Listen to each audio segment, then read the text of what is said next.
In the last session, we solved the practice problem 1.1. We solved all the questions. But in this session, let's start with the practice at 1.2. But hey, wait. Before going to that practice at 1.2, we must be knowing one important theorem, and that is the basic proportionality theorem. Students, but before going to this theorem, if you didn't check the latest video, the before sessions of this video, then please go press the bell icon, press the I icon, so that the video will be available, and after checking that video up, you can go through this session. So let's start with the theorem. Students, theorem means there is some kind of statement to it. We have to prove something. That is, there will be a statement given to you, and that statement, you have to prove that statement as correct. That's what a theorem is. So let's start with the statement. The statement goes like this. Let's understand the statement. What does it say? It says, if a line is parallel to a side of a triangle. I repeat, if a line parallel to a side of a triangle intersects the remaining sides in two distinct points, then the line divides the side in same proportion. I'm sure most of the people must have got this point, but still, some of the students, if you didn't get this point, let me make you clear by drawing the diagram. Let's draw the diagram. Every theorem has its own diagram, so go step by step. I'm damn sure that you're gonna not lose any of the marks in the final board exam. So let's draw the diagram. Let the triangle be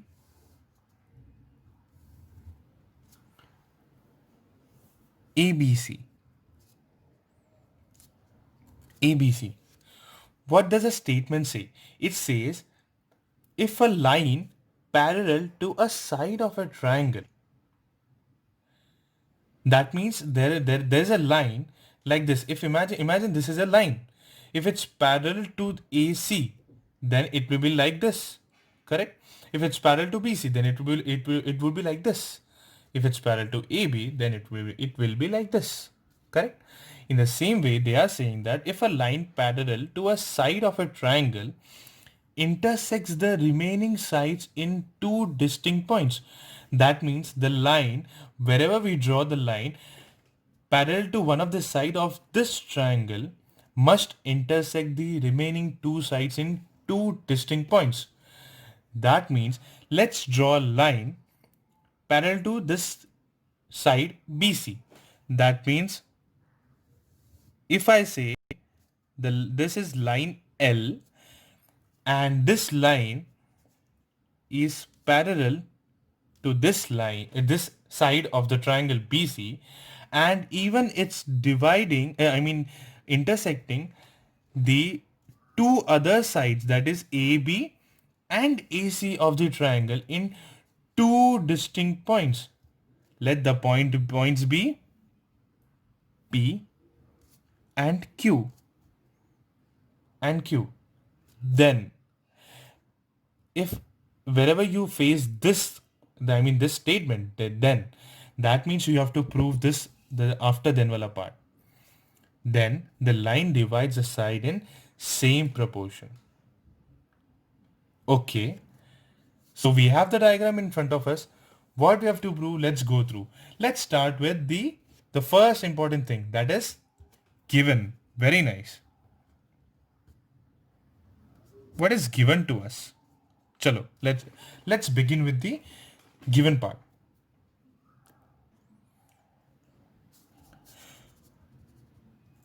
In triangle ABC, we have triangle ABC, right? Line L is parallel to side BC. Okay, this is parallel to side BC. Okay, that's it. What's more given? What's more given to us? There's one more point, don't forget. It divides the, I mean not divide, it intersects these two other sides at point P and Q. Okay. Line L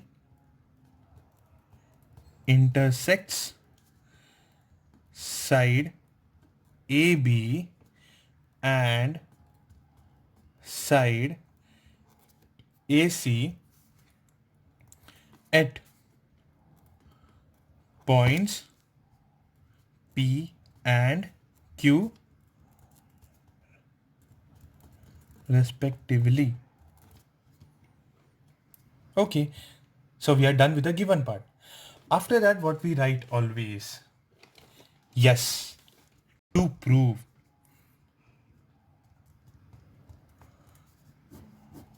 To prove. So what do we have here in the to prove? Let's go and check in the statement. Then the line divides the side in same proportion. That means this line will divide the sides, that is AB and AC, in same proportion. That is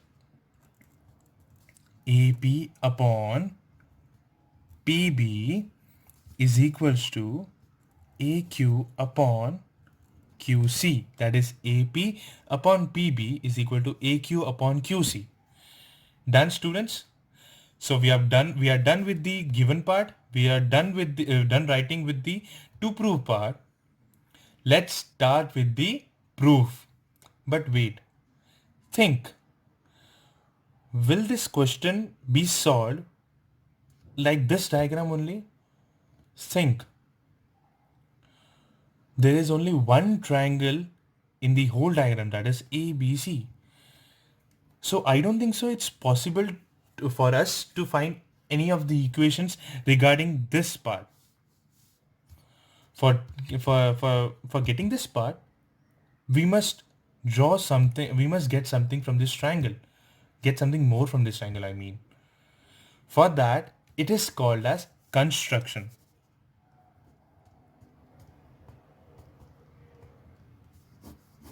Okay. We construct a segment PC and segment BQ. Okay. We write in the construction part, draw segment PC and segment BQ. That's it. Why did we draw these two segments? Can you see one triangle forming here? Can you see another triangle forming here as PQC and PBQ? Even the upper part now. The upper part was already there before. Let's start with the proof now. Okay. So what do we have here? We have one triangle APQ. Okay, let's start with this triangle. Comparing APQ and BPQ. Okay. In triangle APQ and triangle BPQ, what do we get from these two triangles? We know that area of triangle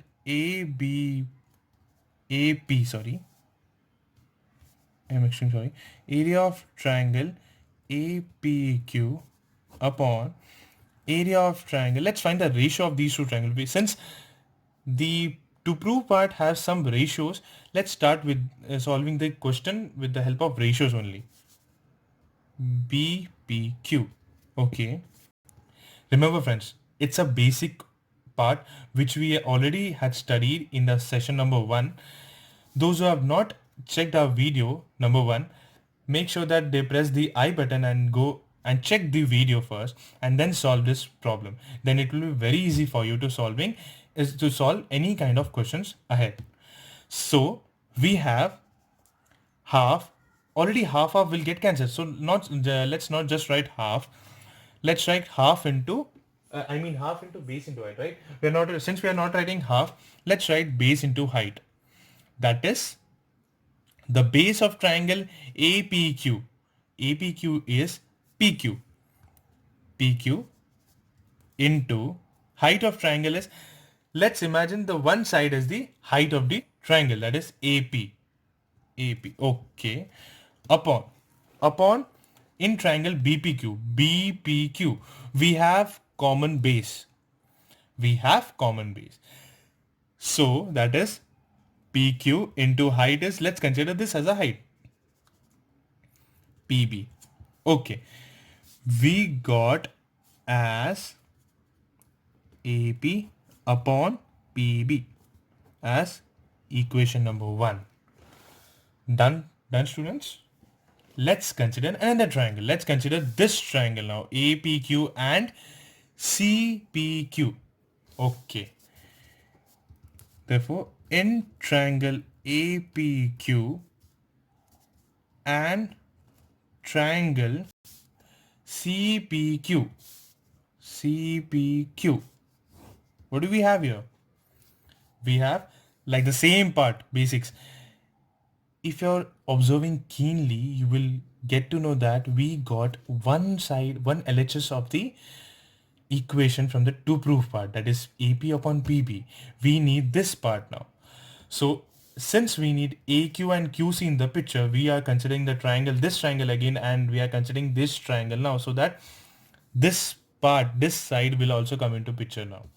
So in triangle APQ and CPQ, we have the common base again, that is PQ, and the heights are of APQ is AQ and triangle CPQ is QC, height. So therefore, ratio of the areas of the triangle APQ upon triangle, area of triangle I mean, CQP is equals to PQ into AQ upon PQ into QC. PQ into QC. We have again PQ as common, so we get as AQ upon QC.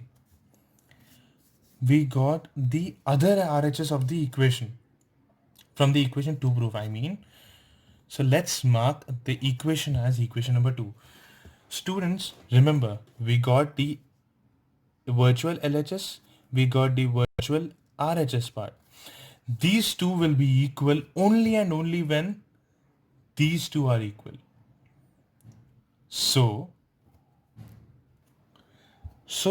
there's a point now how to prove these two parts as equal.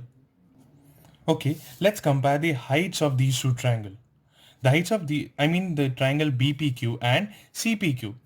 The base have common, even since these two lines are parallel, that means height will be common.